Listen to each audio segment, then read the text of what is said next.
నేను ఎక్కడుంటానో, ఎక్కడో నాకే తెలీదు. ప్రపంచం అంటే ఏంటో కూడా తెలియదు. నాకే ఇవాళ ఇంతమందిలోకి తీసుకొచ్చారంటే నిజంగా సోషల్ మీడియాకి థ్యాంక్ యూ. అలాగే నన్ను సపోర్ట్ చేస్తున్న వాళ్ళందరికీ కూడా, మీ అందరికీ కూడా పేరు పేరున ధన్యవాదాలు తెలుపుకుంటున్నాను. Thank you very much. అలాగే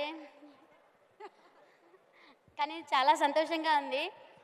కానీ ఆత్మవిశ్వాసం ఉంటే ఏదైనా ముందుకెళ్ళొచ్చు. నాకు చదువు లేదు అని ఎప్పుడూ బాధపడుతూ ఉంటే, చదువు లేదని బాధపడొద్దని, భక్తికి ముక్తికి చదువులెందుకు, ఆత్మశాంతి ఉంటే చాలు అదే దైవము, చెరువులోన చాపకెవరు ఈత నేర్పిరి, బావిలోన కప్పకెవరు భాష నేర్పిరి, అడవిలోన అమసకెవరు ఆట నేర్పిరి, ఆ చెట్టు మీద కోవెలకెవరు కూత నేర్పిరి, ఆ పుట్టలోన పాముకెవరు బుసలు నేర్పిరి, ఆ పుట్టిన బాలుడికెవరు ఏడ్పు నేర్పిరి అని మా అమ్మమ్మ నానమ్మ నాకు ధైర్యం చెప్పి, నేను చదువుకోలేదని బాధపడుతుంటే ఇంకా చాలా అంటే చాలా చెప్పారు.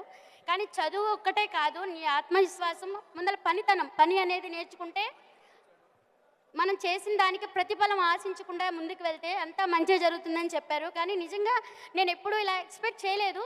కానీ వాళ్ళు చెప్పింది పెద్దల మాట వింటే అది ఎప్పటికైనా సరే విజయమని నా విషయంలో ప్రూవ్ అయింది. సో అందరికీ ఒకటే చెప్తాను, పెద్దల మాట అందరూ వింటే విజయమే కానీ అపజయం ఉండదు. Thank you very much.